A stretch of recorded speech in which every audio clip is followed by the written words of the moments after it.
Hola muchachos, vamos a tener la clase de mantenimiento y renovación de tejidos, en lo que algunos subtemas que veremos es las células madre o células troncales, el destino de las células madre y renovación de células troncales.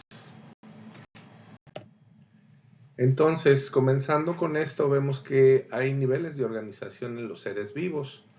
En el esquema vemos que, bueno, toda la materia está hecha de átomos, las biomoléculas están hechas de estos átomos y hacia el lado izquierdo vemos que puede haber sustancias que son inorgánicas u orgánicas, como vimos desde los primeros temas del curso.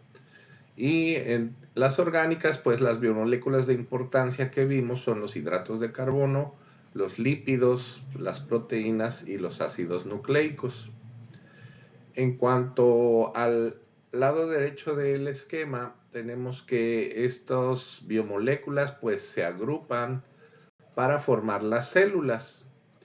Y las células a su vez forman los tejidos se agrupan para formar órganos y los órganos se agrupan formando aparatos y sistemas, ¿verdad? Entonces tenemos esta organización y vamos a ver que a partir de una única célula original, que es la que llamamos cigoto, se pueden producir más de 200 tipos celulares diferentes por medio de diferenciación celular. Desde el desarrollo embrionario se comienza a dar esta diferenciación y se empiezan a organizar coordinadamente para formar todo el organismo, como vemos en el esquema en la parte inferior derecha.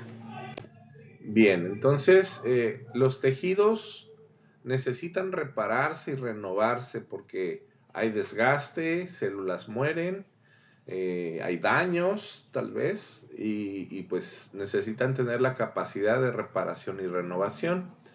Entonces, bueno, las células están organizadas en estos tejidos que a su vez conforman los órganos, como ya mencionamos, y cada tejido es un conjunto organizado de células que se mantienen unidas por uniones intercelulares y la matriz extracelular.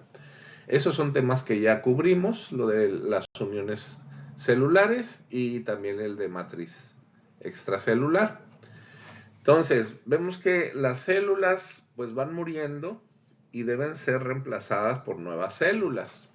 Ya vimos también el tema de ciclo celular, cómo las células se pueden reproducir o se pueden dividir por mitosis, las células somáticas, y tenemos otras células especiales que son las células que van a producir los gametos, que esas su división es por meiosis. Bueno, aquí en cuanto a las células madre, todas ellas se van a estar dividiendo por mitosis, ¿verdad? Las células madre también reciben varios otros nombres como células troncales o indiferenciadas y autorrenovables. Esas son características que tienen estas células y juegan un papel crucial en la renovación y la reparación de los tejidos. Estas células son capaces de realizar divisiones celulares asimétricas para generar células diferenciadas. Ahorita lo vamos a ver esto en algún esquema más adelante. Tenemos este ejemplo que viene en su libro Alberts de cómo está la disposición del tejido intestinal, donde, bueno, vemos que hay varias capas de células de diferente tipo, ¿no? Entonces tenemos ahí fibroblastos, que esos son los que generan la matriz extracelular. Tenemos células del músculo liso. Tenemos unas que son fibras circulares, otras longitudinales, formando esa capa del músculo liso. Tenemos otro tejido conjuntivo subyacente a él. Y luego tenemos células epiteliales, también tanto hacia la luz del intestino como hacia la parte ya del cuerpo, ¿verdad? Muy bien, entonces las células madre o troncales, todas estas células bueno, hay una célula original que es el cigoto, que es cuando el espermatozoide fecunda el óvulo, y esa es la célula madre o la célula troncal por excelencia, porque a partir de ella es posible generar todo el organismo, incluido el tejido de sostenimiento, como viene siendo extracorpóreo, como viene siendo la placenta, ¿verdad? Entonces, todas las células de un organismo proceden de esa célula precursora que se denomina célula madre o troncal, y en este caso pues sería el cigoto, ¿verdad? Tiene la capacidad de diferenciarse en otros tipos celulares para la formación de tejidos y órganos. Y en el humano hay, ya mencionamos, cerca de 200 tipos de diferentes células que comparten el mismo genoma todas, pero proceden de las células troncales y, bueno, todas derivan de una única célula que es el óvulo fecundado llamado cigoto. Entonces, en el esquema se nos muestra, este es de otro libro, este esquema es del Chandar y Vicelli, que nos muestra que conforme se va desarrollando el embrión, desde las primeras etapas, tenemos ahí, está marcado como unas células totipotentes, ¿verdad? A las primeras divisiones, hasta la etapa más o menos de 8 células, tenemos que esas células son totipotentes.